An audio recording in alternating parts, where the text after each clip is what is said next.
Hola, Kentica, ¿cómo están? Hemos de considerar con mucha seriedad que México es uno de los países más ricos del mundo en recursos naturales, diversidad biológica, patrimonio cultural y capacidad humana. Esas riquezas podrían sostener un desarrollo nacional independiente si son administradas en beneficio del pueblo y se podía traducir en bienestar para la mayoría de la población con un modelo económico que privilegie los intereses sociales y nacionales. México posee enormes riquezas naturales, cuenta con una gran diversidad de recursos y de ecosistemas, tierras agrícolas fértiles, minerales estratégicos como el oro, la plata, el cobre, el litio, el petróleo, el gas, gran variedad de climas, amplios litorales y recursos pesqueros. Es uno de los países con mayor biodiversidad del planeta y tiene una gran cantidad de el invaluable bien común, el agua. Además, tiene una gran capacidad, creatividad e inventiva de sus habitantes. Sin embargo, México ha sufrido históricamente el saqueo de sus recursos y de su trabajo, primero durante la colonización española, posteriormente mediante distintas formas de dependencia económica y concesiones a empresas extranjeras que llamamos neocolonialismo. Es decir, que gran parte de la riqueza generada por los recursos naturales y humanos no permanece en el país ni beneficia a la mayoría de los mexicanos. Podemos ser autosustentables, esto es un hecho. En primer lugar, contamos con algo primordial, los recursos hídricos de México, que comprenden todas las aguas superficiales y subterráneas disponibles para el consumo humano, la agricultura, la industria, la generación de energía y la conservación de los ecosistemas. Todos dependen del agua y contamos con el agua que es vital para la vida humana, para la salud, la producción agrícola y los procesos industriales, porque México recibe agua suficiente para ser autosustentable. El país recibe el volumen de lluvia necesario para cubrir con creces las necesidades agrícolas, industriales y de consumo doméstico de toda la población.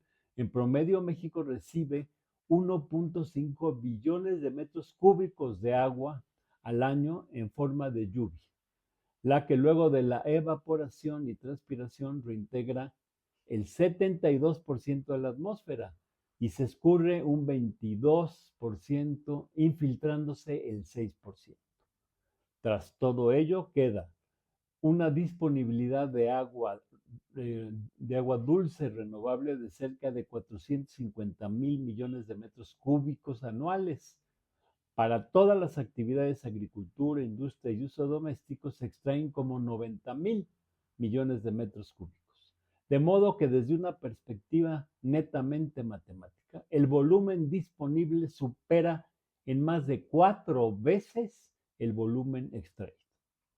Para que sea menor el agua que se pierde por evotranspiración, se pueden tomar varias medidas, se deben tomar varias medidas, por ejemplo, a nivel urbano, pavimentos permeables, jardines de lluvia, bioretenciones, pozos de recarga artificial, zanjas y trincheras de infiltración. También se puede exigir por reglamento de construcción un porcentaje importante de suelo natural o infiltrante en cada predio privado. A su vez, es necesario ampliar las áreas naturales protegidas en las partes altas de las cuencas donde la geología facilita la infiltración a los acuíferos y es necesario absolutamente respetar las actuales áreas naturales protegidas frente a los megaproyectos depredadores e imponer en todos los proyectos inmobiliarios el establecimiento de pozos de absorción y sistemas de captura de agua. Para aprovechar el agua que cae en nuestro territorio hay tres problemas. Primero, el crecimiento anárquico de la economía. El mercado concentra la población y la producción en las zonas con menor precipitación pluvial, El sur y el sureste concentran más del 67% del agua renovable, pero alberga menos del 25% de la población y genera un porcentaje menor del Producto Interno Bruto, mientras que el norte, el centro y el noreste albergan más del 75% de la población y la mayor parte de la actividad industrial y agrícola, pero solo reciben el 33% del agua renovable. La solución es generar desarrollo, poblar e incentivar la producción en las zonas que tienen agua y desincentivarlas donde no hay agua. Esto tiene que ver con la capacidad del Estado de orientar la vida económica, la construcción de infraestructura y el transporte de México y no dejarlo en manos de intereses inmediatos y ventajistas de las corporaciones que solo buscan sus intereses mezquinos. Segundo, las temporadas de lluvia son estacionales, entre junio y octubre, y hay largos periodos de sequía, lo que exige una capacidad de almacenamiento. Esto se soluciona con programas nacionales, regionales y locales de cosecha de agua de lluvia. El uso de zanjas de infiltración, gaviones, terrazas, cisternos, pozos de infiltración, alimentar los acuíferos, reforestar con espacios, con especies endémicas y desde luego una política firme contra la contaminación de arroyos, ríos, lagos y mares por parte de megaproyectos capitalistas.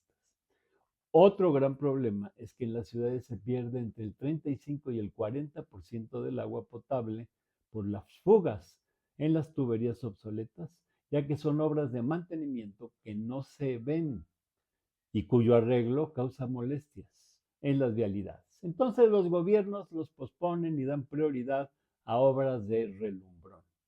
Por otra parte, las aguas residuales, por lo general, no se colectan y esto impide reutilizar el agua tratada en la industria, el riego y en otros servicios, como los baños, por ejemplo. Otra cuestión es que el 76% del agua extraída es para el sector agrícola, pero se distribuye mal porque alrededor de 18 millones de hectáreas, el 73%, no se irrigan, son de temporal y solo se riegan alrededor de 6 millones de hectáreas, el 27%. Pero esa extensión se riega por inundación y solo de esos 6 millones de hectáreas, menos del 13% son por goteo. La solución es modernizar el riego, aumentar los millones de hectáreas irrigadas y potenciar exponencialmente el riego por goteo o aspersión en el campo. De modo que aunque sí hay posibilidades de ser autosuficientes en agua, es necesario tomar medidas económicas y políticas hídricas, urbanísticas y de planeación para una correcta gestión del agua. En primer lugar, es necesario manejar correctamente su distribución porque grandes corporaciones industriales, refresqueras y agroindustriales poseen derechos sobre miles de millones de metros cúbicos, mientras miles de comunidades rurales y colonias urbanas padecen tandeos severos y escasez. El problema es que con el retroceso neoliberal de 1992 en el sexenio de Carlos Salinas de Gortari y con la creación del CONAGUA, Comisión Nacional del Agua, y la reforma a la Ley de Aguas Nacionales, el agua pasó de ser un bien común a una mercancía con el aumento desmedido de concesiones. Entre 1917 y 1992 existían alrededor de 2,000 concesiones en todo el país. A partir de las reformas privatizadoras, esa cifra se disparó a más de 550,000 concesiones otorgadas a particulares y empresas. Desde entonces se desató el acaparamiento por grandes corporaciones y el desequilibrio distributivo. Mientras más de una tercera parte de los hogares en México padece de desabasto o falta de agua corriente, grandes multinacionales, embotelladoras de refrescos, cerveceras, agroindustriales y mineras concentran e hidroacaparan miles de millones de litros al año, despojando a las comunidades. Las poblaciones locales quedan rezagadas y obligadas a adquirir el recurso mediante pipas o agua embotellada a costos elevados. El crecimiento inmobiliario sin control ni evaluación del impacto ambiental adecuada ha sobrecargado la red pública priorizando megaproyectos comerciales y de vivienda por encima del abastecimiento básico de las colonias y barrios populares. El 1.1% de los usuarios concesionados, aproximadamente 3.300 grandes titulares entre empresas privadas, distritos de riego y particulares, controla más del 22% de todo el agua concesionada en México. En el caso de las aguas subterráneas, pozos y acuíferos, este reducido grupo extrae casi el 47% del volumen asignado a grandes usuarios, situándose en su mayoría sobre acuíferos en estado de sobreexplotación. Los millonarios del agua pertenecen a varios sectores y conglomerados clave. Son solo unas cuantas eh, corporaciones, 966, 801 asociaciones civiles y distritos de riego y 1.537 personas, políticos, terratenientes, agroindustriales, etc.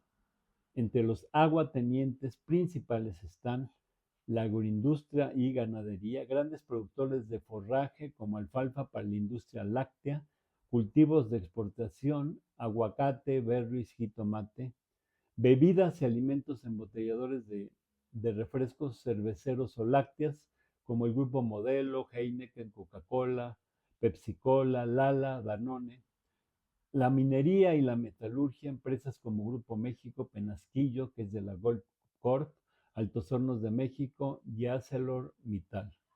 Desarrollos turísticos e inmobiliarios, grandes cadenas de hoteles, campos de golf y complejos inmobiliarios en zonas áridas o con estrés hídrico como en Quintana Roo y Baja California Sur. Este acaparamiento está protegido por el marco legal, ya que la Ley de Aguas Nacionales de 1992 sigue prevaleciendo en sus rasgos generales y fue diseñada para mercantilizar el agua bajo un esquema comercial que facilita la transmisión, prórroga y acumulación de títulos de concesión, el trafique del agua. Además, como el uso agrícola está exento del pago de derechos por agua, esto ha incentivado que las corporaciones operen bajo esquemas o asociaciones agrícolas para extraer grandes volúmenes a costo casi nulo. Obtienen el agua regalada para luego acaparar ganancias. Por otra parte, prevalece la subdeclaración o ineficiencia regulatoria, ya que existe un muy débil monitoreo sobre los volúmenes reales extraídos mediante pozos privados, registrándose casos donde el volumen explotado supera por mucho lo declarado. Los millonarios del agua acumulan el precioso líquido con engaños, multiplican filiales y familias, socios, y así dispersan las concesiones cuando en realidad las concentran en un solo grupo económico. Además, desde la Ley de Aguas Nacionales se permitió la compra, venta y transferencia de títulos de concesión entre particulares, lo que convirtió el agua en una mercancía. Dado que el agua es de la nación, es decir, del pueblo, no debería de ser objeto de mercadeo y acumulación entre particulares. Otro aspecto del abuso es que las corporaciones agroindustriales de exportación usan el agua para fines industriales, aparentando que es de uso agrícola y así no pagan derechos por la extracción. A esto le tenemos que sumar el robo en redes públicas, huachicol hídrico, y la sobreexplotación de mantos acuíferos. Otro mal a erradicar es la deforestación, que en los últimos 25 años ha alcanzado a más de 4 millones de hectáreas y anualmente alrededor de 500,000 hectáreas debido a megaproyectos, incendios y a la actividad de los talamontes. Los bosques funcionan como esponjas naturales que capturan el agua de la lluvia y la filtran hacia los mantos acuíferos. Sin árboles, el agua corre superficialmente, causando grandes desastres, inundaciones repentinas. En lugar de recargar los pozos y manantiales, lo que agrava la escasez hídrica en regiones críticas, como sucede en el sistema hidrológico del Valle de México. En los últimos 15 años han asesinado a más de 300 defensores del bosque, la mitad miembros de pueblos originarios que defienden los bosques de sus comunidades. Se necesita un programa nacional de combate a la deforestación y poner fin a la violencia contra los ambientalistas. De modo que hay varias salidas para garantizar el derecho de agua, aprovechar el agua de la misma cuenca, regenerar las cuencas y no traer el líquido de cuencas lejanas, restaurar los cuerpos de agua, arroyos, ríos y lagos, además de tratar las aguas residuales. Existen 653 acuíferos distribuidos en todo el país. Se puede ayudar a que se infiltre más agua al subsuelo con obras especiales. Con el tratamiento intensivo de aguas residuales puede aumentar la disponibilidad de agua por lo menos en un 10%. Es necesario frenar el acaparamiento y la sobreexplotación y establecer mecanismos reales y coercitivos para obligar a la redistribución de los volúmenes de agua concentrados en manos de corporaciones y que se garantice el suministro básico. Hace falta la participación social, democratizar las decisiones sobre el agua, involucrando activamente a comunidades, pueblos originarios y a la ciudadanía en general mediante contralorías sociales que vigilen el uso del recurso. Y desde luego una nueva ley general de aguas que supere totalmente la privatización que se inició en 1992, ya que las nuevas reformas no rompen con la línea que marcó la ley de Salinas. Una solución de fondo implica establecer el papel rector del Estado, un plan nacional de desarrollo y un plan nacional urbano que den prioridad a las necesidades de la gente y de la sociedad y no a las de las corporaciones que solo buscan acumular ganancias. Ha llegado el momento de revertir a fondo toda la estructura neoliberal para que la transformación profunda se comience a vivir. En México hay agua, tenemos agua. Sin embargo, hay que aprovecharla y hay que gestionar el agua para el bien público y no para ganancia de unos cuantos acaparadores. El agua es de todas y todos. El agua no se vende, el agua se defiende. Tlazocamati, muchas gracias.